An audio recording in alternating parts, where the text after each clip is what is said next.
Para pejabat Iran terus membantah adanya pembicaraan perdamaian seperti yang diklaim pihak Amerika Serikat. Terkait hal itu, militer Iran mengejek klaim tersebut dengan menyatakan Presiden Donald Trump sedang bernegosiasi dengan diri sendiri. Dalam video yang dirilis Fiori pada Rabu 25 Maret, sindiran itu disampaikan juru bicara Komando Gabungan Angkatan Bersenjata Iran di Markas Pusat Khatam Al-Anbiya, yakni Ebrahim Zulfaqari.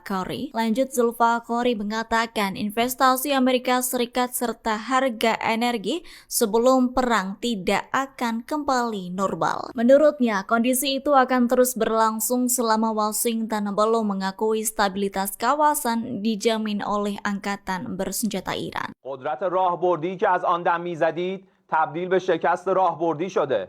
مدعی ابرقدرتی دنیا اگر می‌توانست از این مخمصه رها شود تا حالا شده بود. اسم شکستتان را توافق نگذارید. دوران وعده‌هایتان به سر رسیده.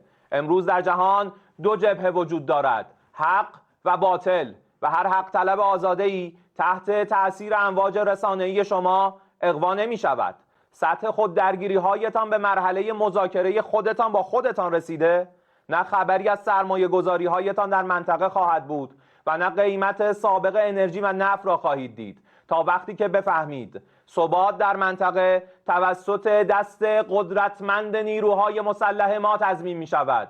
ثبات از طریق قدرت. صراحتاً اعلام می کنیم تا موعدی که اراده ما نباشد هیچ وضعیتی به روال سابق بر نمی گردد. این اراده زمانی ایجاد می شود که به طور کامل فکر اقدام علیه ملت ایران از اذهان کثیف شما پاک شود. حرف اول و آخر ما از همان روز نخست این بوده، هست و خواهد بود. کسی همچون ما با کسی مثل شما کنار نخواهد آمد، نه حالا و نه هیچ وقت دیگری.